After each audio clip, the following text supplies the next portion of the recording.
the extent to which people were exposed to a positive leader was the single most important predictor in well-being, innovation, productivity, and interestingly, the most interesting finding, family well-being. That is, it was outside of work impact that made such a big difference. We ought to pay attention to this. We ought to take this seriously.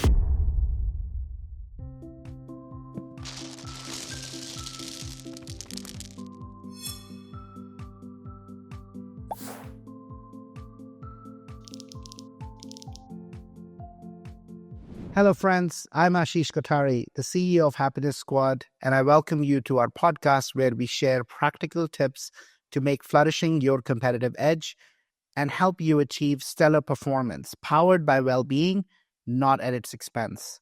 I'm on a mission to help 1 billion people not just experience happiness as an emotion, but use it as a tool to unlock their fullest potential. If you're interested in learning how to make happiness your competitive edge, make sure to follow me on LinkedIn and subscribe to our newsletter at happiness.squad.com. Today, I'm honored to record the second part of our 2-part series podcast with one of my big-time heroes in the field of human flourishing and positive leadership, Dr. Kim Cameron. Kim is one of the co-founders of the Center for Positive Organizations at the University of Michigan, and he has dedicated his career to studying the power of virtues like gratitude, kindness, and compassion in the workplace. With over 130 academic journals, articles, and 15 books, Kim is recognized globally as one of the top 10 organizational flourishing scholars. In this episode, Kim and I explore the transformative power of positive leadership. 4 key pillars: positive meaning, climate, relationships, and communications. We dive into leaders and how leaders can create a thriving work environment and practical strategies to foster gratitude, compassion, mindfulness, and unlock the full potential of their organizations through positive, energizing leadership. Join us as we uncover how these principles lead to greater well-being, resilience, and sustainable and transformative success for individuals and organizations alike. Kim, I'm so excited. Welcome back for part 2 of our positive leadership episode here on the Happiness Squad podcast. Thank you for being so generous with your time. Oh, my goodness. It's an honor. It's a delight. I'm flattered. And I'm an admirer of yours. Ashish, this is a wonderful opportunity for me. So today, Kim, we talked in the last episode about what positive leadership is. This notion of virtuousness, this notion of heliotropic effects that it creates, how it actually drives, positive deviance performance. I want to get into the 4 key pillars that I find, so inspirational, so powerful, the science behind them and the stories that really bring this to life. And those 4 pillars you talk so much about are positive meaning, positive climate, positive relationships, and positive communications. So maybe we start with positive meaning and just hear from you, what does your research suggest around why positive meaning is so important in the workplace? Well, thanks for this opportunity. I have a colleague who has written a book on purpose and meaning. He's in the health department, health management department of Michigan. He has a book that's a really good summary of all kinds of studies, lots of little studies. I'm going to give you a story in a minute, but he has a long list.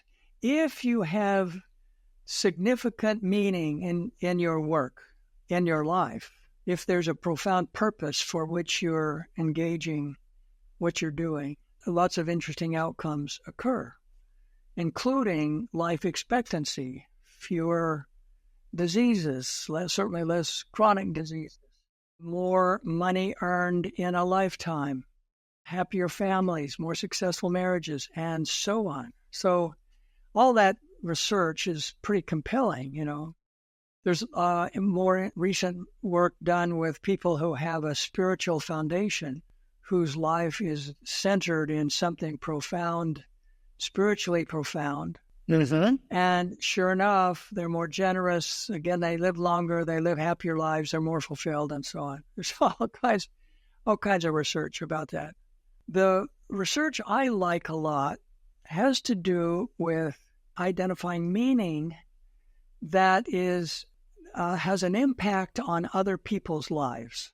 I mean, this morning I was on a Zoom call with people in the Army intelligence, military intelligence function, and they're interested in trying to become much bit more facile, much more integrated into AI. They believe that AI, I mean, essentially, there's some who believe we're in World War III. It happens to be a cyber war, not a bullet war. Yes. And so if we're not savvy, if we're not leading the pack in AI, and we're not now, we're lagging in many areas, we could be speaking a different language in 20 years, and so on. Well, turns out, by the way, people are willing to give up a quarter of their earnings in order to have meaningful work. Absolutely. That matters a lot. The idea that I'm doing something for someone else has big impact on human beings. I'll give you some examples.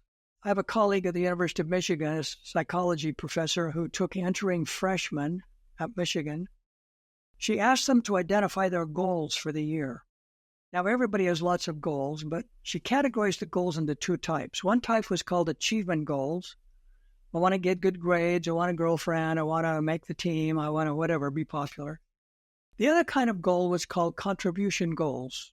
I want to make a difference. I want to contribute to something else that helps somebody get better. Something is better because I've contributed. Everybody has both kinds of goals, but some people are dominated by one, some are dominated by the other. So she put people in two groups depending on which type of goal is dominant. Then she simply followed these students for 1 year, one academic year, measuring things like, for example, how well they got along with their roommates, how many times they got elected to a club office, popularity kind of measures, social factors, how many minor physiological symptoms they experienced, got the flu, got headache, missed class, got cramps, whatever, physical factors, cognitive, academic factors, what their grade point average was at the end of each semester, what their test scores were, so academic factors. On every single dimension, contribution goals were more productive than achievement goals in predicting their success, socially, physically, cognitively, or academically. That is, it's the contribution they made to other people that mattered the most. That's redounded to their own benefit, not to mention others' benefit. That's also typical of several psychological studies. One of them, for example, they took multiple sclerosis patients. Half of these people were assigned to receive a phone call once a week from somebody expressing love, support, and concern. The other half of these people were assigned to place a phone call to somebody else expressing love, support, and concern to them. 2 years later, they measured self-efficacy, confidence, physical activity, hope, depression, I can't remember the other. 8-fold difference. Those people who placed the phone call were 8 times healthier than those people who received the phone call. That is, the contribution to somebody else redounded to their own benefit. And that's so typical. If I can find something that I care about and I make it available to someone else, that is, I'm not doing this just to be famous. I'm not doing this just to make sure everybody knows who I am or any of that.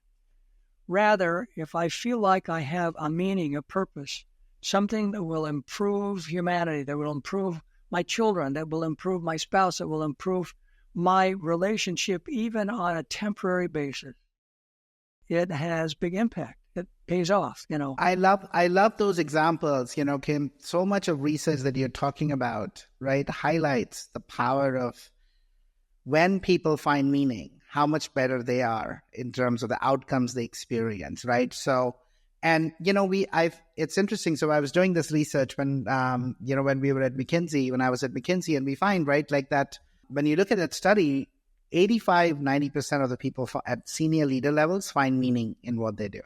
That number drops to like 10, 15, 16, 20% in frontline. Wow. So if you're a leader, what are some ways in which, of course, people can find meaning outside work? But I always say, you spend most of your time at work. That's right. Why? So as a leader, recognizing how important meaning is, what are 2 or 3 strategies that people can use to help people connect more meaning to what they do every day at work? So it's a wonderful question, and there are many answers. I'm not sure I've got all the answers or the right answers, but here's some example. One option is to provide or offer mentoring, coaching, assistance, benefit to somebody else who is struggling or needs it. I mean, one of the best examples I know is an organization where when people do something well, they get a reward, but the biggest reward they get is they get a chance to coach or teach or present in front of senior executives. Here's the things that occurred, and it's not me, it's here's the recognition that my people are deserving or something. That is, you get a chance to make somebody else's life better. That's sort of one example. I can do that. Here's another. In my hometown, Ann Arbor, Michigan, there's a delicatessen. It's rated as one of the best delicatessens in the country. It's called Zingerman's. Oh, yes. Zingerman's has an interesting philosophy. They hold weekly meetings with the employees. So let's say we have somebody who's the greeter, somebody who's a sandwich maker, somebody who's buys the cheese, somebody who's a dishwasher, somebody who's a busboy, cleans up, and so on. They all get together. We have a whiteboard with a bunch of items on it. The items are like things like this. How many dishes did we break this week?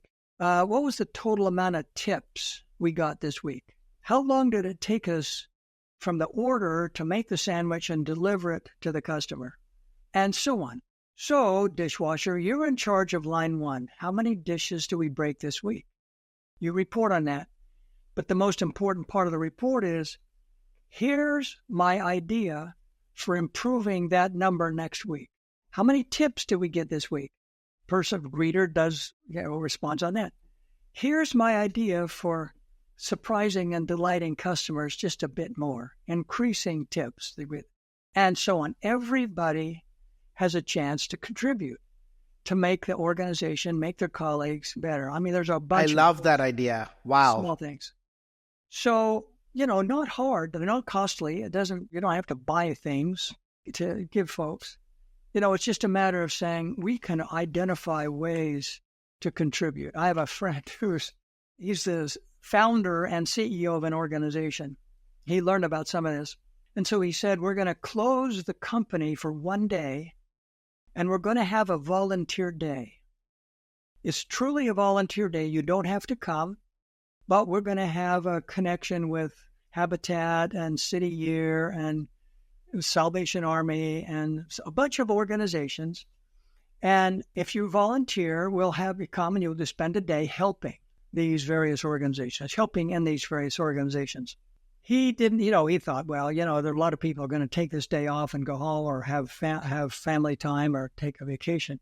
88% of his employees volunteered. He was dumbfounded. Anyway, they did this volunteer day. It was pretty expensive to shut the place down for one day, but he felt like it was important to do. About 9 months later, he had a group of employees come into his office. And they said, we're trying to schedule, when is our volunteer day this year? He said, no, we didn't expect to do this again. It was pretty expensive. No. They said, you absolutely have to have a volunteer day. We demand a volunteer day. So once a year, he closes his place, closes his business, and I have a volunteer day. I mean, it's, those are I love it. Stories. And it's so powerful, right? Like this notion of, people bond over happy hours, drinking, alcohol and like big meal, whatever. And I think creating opportunities where we serve together, where we do things together, I think those stick with us for much longer because they're tuning and creating space for our humanity to truly, arise, to like connect. And I mean, I love the contribution example of like helping people contribute meaningfully to make a difference, right, to what we are trying to do. And also really making it okay to say, if things are like I can't imagine any place where how many plates did you break would people try and like not tell the real number because they're like, we're doing it to kind of shame. But here it's like, okay, we're looking to ideas, right? What can you improve? You know, at McKinsey, we used to have a values day once a day, Kim, once a day every year. The whole firm around we had like at one, you know, when I left, I think we had about 60,000 employees. I think 70 or 80 offices. Every office, one day, the whole firm shut down. Wow. The whole firm shut down. Everyone, whether you were client service or support. And that whole day was dedicated, we called it Values Day. And it was dedicated partly to having a conversation about how we are living our values. The second part was around how are we contributing. So like service, there was a service element of it in the community. And then the third part was about community building and connections, right? So it was just, you know, heart, service, kindness, connect with others and connect with each other. It was so powerful. I've been to Zingerman's. Their food is amazing. Their people, employees, I've never seen more happier, environment in which to work. It's an amazing place, you know, founded by a couple of former hippies. Well, let's shift gears a bit and let's talk about the second big element, which is what you call positive climate. And, you know, you say positive climate is a work environment in which positive emotions predominate over negative emotions. And I like it. We will always have negative emotions, but is the ratio of positive to negative, you know, there is more positive. So talk to me a little bit around, again, the impact from consciously even measuring, hey, are we net positive energy or are we more of a negative energy place? What have you seen? You know, what does the research say around that? The impact of that? I think intuitively we get one will be better, but is there research backing that? I'm curious about that. There's lots of research about the difference between a positive energy, pleasant, cohesive, loving culture versus hostility, anger, rigidity, and so on. In the United States right now, I just don't like it. I'm going to be so happy when this election's over. Yes. Because every newscast, every headline in the newspaper is caustic and antagonistic and hostile. And oh goodness, it's really unpleasant. I hope we get past this. I really do. And the reason is that you know this is from our first conversation. There is something called a heliotropic effect. Human beings inherently flourish, grow in the presence of positive energy.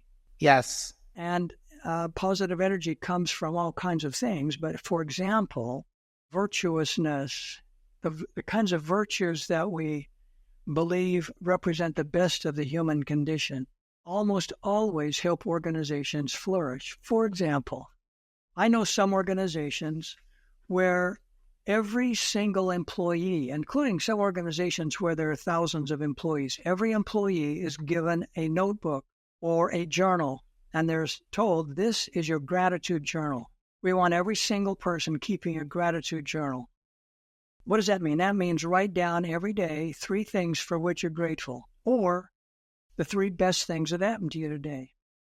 And as it turns out, there's a whole long list of studies of gratitude. You know about yes. This, where heart rhythms change. I mean, I have a friend who works organization, they study heart rhythms. He simply shows the pattern of a heart rhythm when you're in a gratitude or positive state versus a neutral or frustrated state. Which is it's very jagged less, versus super smooth sinusoidal waves.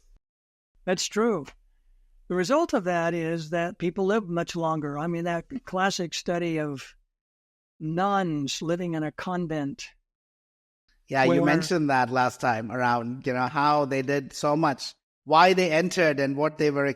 Oh my God. I thought that was crazy because the life conditions were the same after that. That's exactly right. A wonderful study. They lived longer. I mean, 7 years longer, something like that. So that's another. There are a number of places. I know a CEO in an organization and he had between 2,000 and 3,000 employees.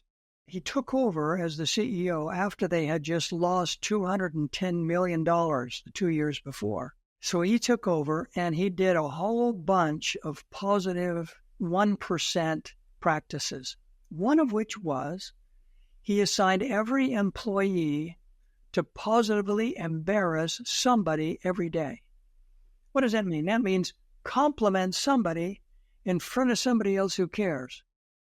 Yet some people came to him and said, well, that's kind of silly, it's kind of superficial, it's kind of uncomfortable, blah, blah, blah. He said, I don't care. If you do it, you're going to unleash potential. You're going to help people feel confident and competent. You're going to help people feel like they're recognized. You're going to unleash potential and energy we don't even know exists. Bingo. Sure enough, in 12 months, a $90 million turnaround in that organization. And that was just one of several 1%ers. But the idea is, let's create a climate where people say, geez, I love this. I really enjoy being here, We hope you're enjoying this episode and would love your help in spreading awareness and furthering our mission to help 1 billion people rewire for happiness. Please consider leaving us a review and sharing this podcast with others in your personal and professional life who you feel could benefit from some of these very insights. It's a really simple way to extend and spread positivity. Also check out Rewire, our proprietary offering to move you from knowing to doing, on the Happiness Squad website, www.happiness.squad.com. Rewire uses the science of habit formation and the power of community to help you build happier habits in 5 minutes or less daily. Now, back to the episode. I love this, Kim. And, it's one of the things I always encourage my clients to do in this space is, everybody has, there are tons of people who do once a year, they do employee appreciation, or member appreciation or manager appreciation. Wayfair has one of the manager appreciation weeks. They always do it before the holiday season because they're going to run these guys racket in the holiday season, right? Especially when it comes to call centers. And I always say, why do you do it once a year? How about doing it every week? We connect as a team every week. We talk about, targets and where we are. So if we made 2 tweaks every week, think about what happens. Number one, instead of starting the conversation with, here's the gap to target, why don't we start the conversation with, here's the gain from last week on what we have gained, right? Everybody can see the gap. You don't need to point the gap, right? But what did we gain? And let's celebrate that. Yes. And the second is, who are the 3 people who made the biggest impact, who you think came up above and beyond? And what if we actually recognize them as a team, not just on the team, but people who might be working for the people on the team, and have somebody 2 levels up call them or send them a note and say, hey, listen, I really appreciated how you stood up and here's what you did. And here was the impact. And thank you. So that becomes a part of work rather than this thing that frankly they're like, oh yeah, here we go again. This month, again, we're going to get something, and then we're going to basically, for 11 months of the year, nobody knows us. Yeah. I love it. We start every meeting in our research center, just going around the meeting, all the attendees. Each person identifies the best thing that happened to them last week, or the thing they want to celebrate. Or that is, we just inject a little positive energy in the meeting before we ever start. And what we discover is, problems sometimes go away, or they get resolved easily, or we get good ideas that we wouldn't have otherwise. Injecting some positive energy in the system just to start is always I love it. I've been trying to get companies to start with 1 mindful minute, just as a way to kind of, right? And oftentimes, people don't do it because, I don't know, people still have this thing with meditation and mindfulness. And I just tell them, take 6 breaths. But I'm going to try this, Kim. I'm going to say, okay, maybe you don't feel comfortable starting a meeting with 1 mindful minute. Instead, why don't you go around and have everybody just say, what's one positive thing that has happened to them last week? I love it. That is really great. I can just imagine, because in effect, what you're creating both from listening to other people and telling your story is you're basically directly going back to your heart rate variability and, heart math work You're That's right. basically getting into a more positive space, which is the space for more creativity, more connection, and frankly, a bigger space to navigate the hard conversations we want to have. It's true, and it's a good example. There's a woman who's a senior level officer in the FBI, headquartered in Washington, D.C. Her office was there. She learned about all this and decided that, and she had her office was at one of those offices with a big glass wall that looked out on an open area. She decided to simply go out on the outside of her wall and write gratitude wall across the top of her glass.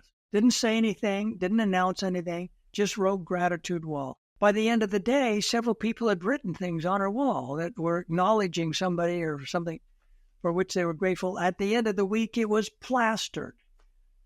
And there were 2 or 3 other gratitude walls that emerged in FBI headquarters. I've been close to a university down in Monterrey, Mexico. You walk in the administration building, the very first thing you see is a gratitude wall where they can write and acknowledge and so on. So, part of a positive climate is simply doing small things that are uplifting to people. Yeah. Help people say, gee, I like this. And as you mentioned, it unleashes all kinds of energy, creativity, cohesion, and so on. Communication channels are more available and more frequent and so on. So, I have a question, Kim. So equally important, right? If I think about our engagement with each other, gratitude, compassion, these are things that lift energy. But I often, run into the reality of most organizations today is the conflicts, politics, conflicts, long-term resentments that exist between functions. Marketing, R&D, manufacturing things, marketing people are just, they keep creating all these variants that mail like hell. Everybody thinks procurement is just trying to cheapen the product and save the money. The R&D guys have their own things, right? So you have all of these moods of resentment, oftentimes resignation, and then you also have all these conflicts that happen that drain energy. What are some of the things you find are actions that leaders can take to not avoid conflict? Because I do believe conflict is good for innovation, but do it in a way that, it doesn't drain us. One of the reasons that I got involved with and interested in this concept of positive energy, or especially positively energizing leadership, is because it's one of those things that empirically it accounts for a lot of variance. In one particular study, for example, the extent to which people were exposed to a positive leader was the single most important predictor in well-being, innovation, productivity, and interestingly, the most interesting finding, family well-being. That is, it was outside of work impact that made such a big difference. Wow. So it's not hard to say we ought to pay attention to this. We ought to take this seriously. It's not just sing a happy tune and walk around with a smile on your face. There really are honest-to-goodness outcomes that matter a lot. So positive energy, positive energizing leaders. I did a study where I interviewed 600 people, all of whom were identified as positive leaders, positive energizing leaders, and simply identified the attributes of those leaders that they identified. Now, there's a long list, but it goes, and there's nothing that takes priority over something else. But here are some of the examples that they said. One of them is positively energizing leaders help other people flourish without expecting a return. That is, they tend to be generous. It's the contribution notion, They tend to see opportunities as opposed to roadblocks. You have to do both, but they're on the hunt for opportunities. Small things. They simply smile. They have a pleasant look on their face. They tend to greet people. That's not tough, They are individuals who help other people exceed their expectations in terms of performance. They help you be better than you thought you could be. That's what the best coaches in athletics do. They help players become better than they expected or that they assumed. They are people who tend to be forgiving. That doesn't mean excusing, doesn't mean forgetting, doesn't mean minimizing, doesn't mean, oh, it doesn't matter at all. Rather, it's people who turn mistakes, errors into learning opportunities. Let's think about another way. Or let me give you some hints. Or it may give you an opportunity to practice or whatever. But anyway, the whole notion is I'm not going to hold your career accountable. I'm going to help you become a lot better because of errors and mistakes. I was interested recently in hearing discussion by a former, very famous college football coach at the University of Alabama, Nick Saban. There are many people who say Saban was the best college coach of his era, won a national championship multiple times, and so on. When somebody asked him one of his secrets, he said, I always tell my players and my coaching staff, everybody else, to prepare for the next opportunity. What that means is don't fret about the mistakes we just made. Don't worry about and kick yourself because you just screwed up. Rather, prepare for the next opportunity. In football, that's the next down. It's the next quarter. It's the next score, whatever. Always looking positively toward what can I do, what can I do, what can I do. I just thought it was very powerful. Yeah, quite opposite, right, to organizations where we look at failures as like, what did we mess up? Instead, you're saying, what's something we can learn and move forward?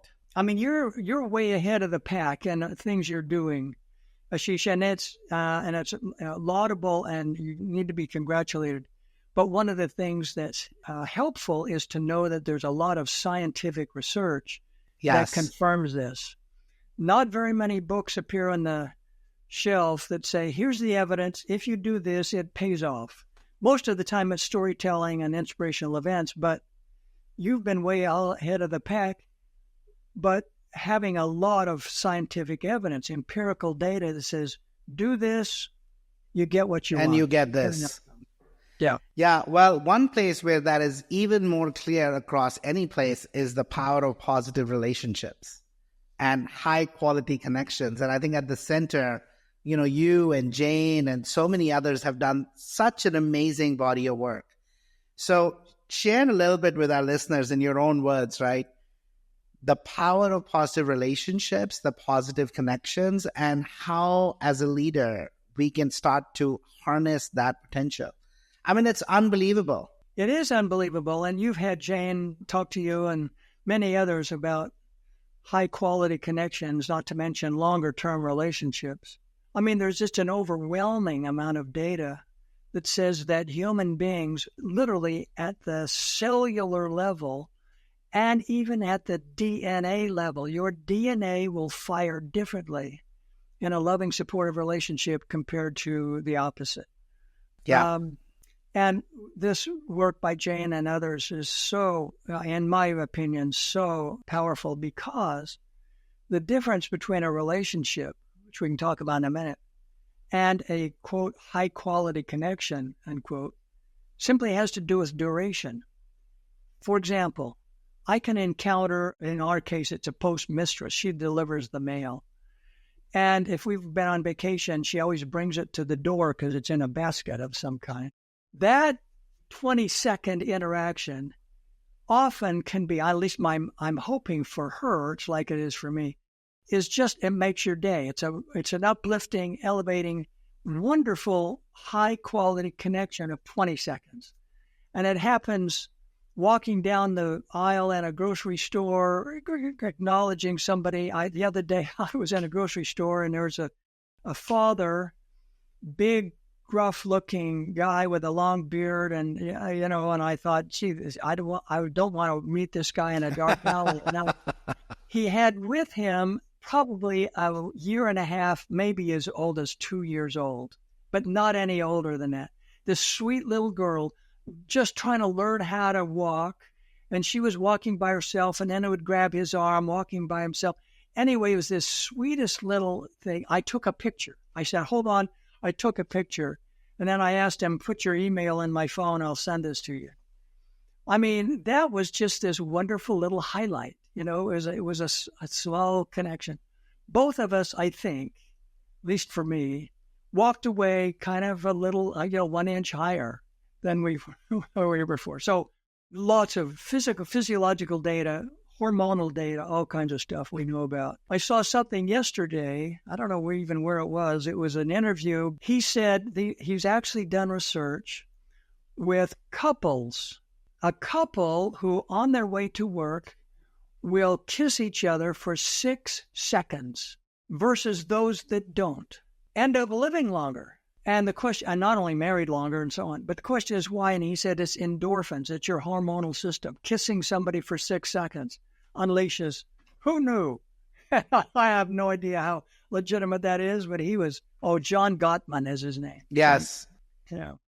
All right. Anyway, so those kind of things happen a lot. But in organizations where relationships matter a lot, simply being acknowledged by others, simply being loved by others, feeling compassion for or receiving compassion for others, all of those, we call them virtues. But virtue simply means the best of the human condition, the inherent goodness in all human beings. I'm just very convinced that people cannot resist that forever. They can resist for a time. You think about your children. They can go through a phase where, oh my goodness, it's difficult to deal with this crazy teenager, But you can't, nor in a company, can you resist loving, caring, compassion, generosity, trust. You can't resist that forever because it's not human. Human beings are inherently attracted to and respond to virtuous conditions. I think we talked about last time some children studies, very, very young children. Before they learn anything else, they respond positively to that kind of behavior. So it's not tough in an organization. I mean, it gets labeled as soupy and syrupy and saccharine sweet, toxic positivity. Totally. Cameron, you're just telling me to smile and everything's going to be fine. It's not fine. Well, as it turns out, the research says it is fine. You earn more money. I mean, profitability literally goes up. We have a study done of an I'll tell you the name of the company is Prudential Financial. I don't think I talked about this last time. Yes, but please tell us the story. If I told you that I don't need to repeat this story again, but the short version of the story is they had us come in and help them develop a positive culture. They made internal films of this for their in-house meetings and stuff. It was quite amazing. 5 times industry average growth. Profitability went up, productivity went up, quality, all those kinds of things. And that's typical of many other studies we've done. What I loved about that story also, Kim, was the fact that after the CEO change, it was so strong that it kept on, right? So it's sustainable. You talk about something as being a competitive advantage if it's not replicable and it's actually truly, it sticks on. And that was an example of that work that you all did, which is it had momentum beyond the leader because it becomes part of how the organization operates and how people relate to each other. I thought that was quite, I was still thinking about that on our trip when we were there. So if you're a leader, you're listening and saying, look, I operate under all these demands. I'm always busy. I'm trying to get stuff done. What might be, 2 or 3 things that you would tell them around, here's 3 actions you can take. And these are things that you can even weave into how you engage with others. Yes. Because a lot of people say, I don't have extra time to do this. But, are there things that people can just change, modify how they approach people that they interact with every day? Like what might be those things you would recommend? So the CEO of LG, the Korean conglomerate, came over and spent some time with us, learned about all this, went home and he asked his assistant on his desk every day to place 5 cards. On one side of the card is printed thank you, on the other side is blank. He said, I've assigned myself every day to write 5 thank you notes, 2 or 3 lines, to 5 different people in my organization. So he every day does it. Now that was probably 10 years ago or so. And I asked him, are you still doing that? He said, absolutely. It's changed my whole organization because I'm so focused on problems, issues, difficulties, challenges. I force myself once a day to simply write 5 notes, something that I can congratulate or notice that I wouldn't notice otherwise if I didn't force myself. The CEO of Campbell's Soup was the former CEO, Campbell. He was the CEO for 17 years. He didn't do it 5 times a day, but he wrote 1 note a day to somebody acknowledging them. Well, he had an assistant who went around the company noticing that those notes ended up on bulletin boards. They were framed. They were under the desk, under the glass on people's desks. I mean, people hung on to those. 17 years later, this assistant went around the company, counted the number of notes that still existed, that people hadn't thrown away. Wow. 4,000 notes. I mean, they were so important. I had somebody not long ago say, and by the way, I worked at Campbell's Soup, and what happened is other people began doing the same thing. It sort of spread through the organization. Yeah, you highlight this thing, Kim, so one of the research during the big COVID, post-COVID, during the COVID world was this research that was done at McKinsey by one of my colleagues, Bonnie Dowlin, and a couple of other folks. And, that we looked at, it was called Great Attraction or Great Resignation. That was the name of the article. And we looked at the top reasons why people leave, or what thing matter to employees versus what matters to companies, or what people think matters versus what matters. And, being valued showed up, no surprise, is one of the top things. And so when this exercise is reminding me back to these simple practices of if we actually acknowledge and show people that they matter, as common sense as it appears and it sounds, is so not common practice. It's true. It's surprising. I think we mentioned last time that survey done by the Greater Good Society, Greater Good Center in Berkeley. 10% of employees express gratitude or acknowledgement to somebody every day, and 60% never do. Most people do not acknowledge, do not congratulate, do not include, do not highlight another human being in their entire work setting. So, oh goodness, these are cost-free. They're not very difficult. I mean, to write a note takes you 3 or 4 minutes, but we waste 3 or 4 minutes a day doing all kinds of other things. There's another study done. I like it. It's a study done of people who had been clinically diagnosed with severe depression. Part of the therapy, they all went to therapy. Part of this group was assigned to write a gratitude letter to somebody once a week for 3 weeks. That was it. That was the only intervention. 2 years later, they then went back and traced these people in terms of the extent to which they had continued to struggle with depression and so on. Turns out those who wrote the gratitude letter, and by the way, only 27% of them sent the letter. It wasn't receiving it, it was writing it. Those people who wrote the gratitude letter had not only licked depression, but that intervention was more powerful and succeeding than all of the other therapy they'd received. That is, simply writing it down was the thing that mattered the most. Wow. If you, one other example, one of the things I can do is to say, Ashish, you're so spectacular. You're doing such a great job, having such a big impact. Congratulations. And I can then write a letter to your family in which I say, look, you got to be so proud of your spouse, your son, your dad. He is spectacular. He's doing such a wonderful job in our organization. We feel so grateful that he's here. We just want to thank you for lending the time of your spouse, your son, your dad. So he not only hears it from me, now he hears it from the most important people in his life. That lasts for a year, for heaven's sake. Wow. That's so powerful. Costs you 10 minutes, but so there are lots of small things. Well, we're going to put the links of the books that I was just sharing with you, and they're filled, positive leadership, practicing positive leadership, another book filled with so many of these interventions. I love how practical they are. There is the positively energizing leadership, virtuous actions and relationships. I love how practical these things are and how easy to do they are. You're very kind. You are very kind. Well, they are my go-to. They're completely, as I was sharing with you, Mark, I've read them multiple times over. I wish I had discovered this work, 10 years ago. I only discovered it a year and a half ago. And as I was sharing with you, friends, you should really check this work out. I'm on a mission to make sure every person who is a people leader, whether they are in HR or not, it doesn't matter. Any person who's a people leader, you're a line leader, you're a commercial leader, you're an operations leader.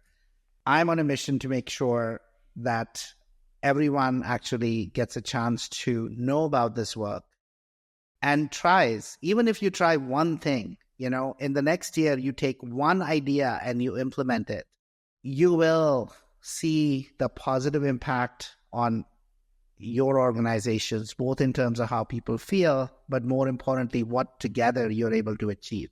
So that's the mission I'm on. Kim, I'm so grateful. Thank you for spending the time with us, sharing your wisdom, your life's work. I am blessed to have you in my life. I feel the same toward you. You're a role model. Thank you so very much. Thanks for the chance to be with you. Thank you, Kim. That wraps up another episode of the Happiness Squad podcast. We hope you found the insights actionable to enhance your journey towards happiness and fill your life with more joy, health, love, and meaning. Please consider leaving us a review and share the podcast with anyone in your professional or personal life who you feel will benefit from some of these very insights. It's a really simple way to extend support and spread positivity.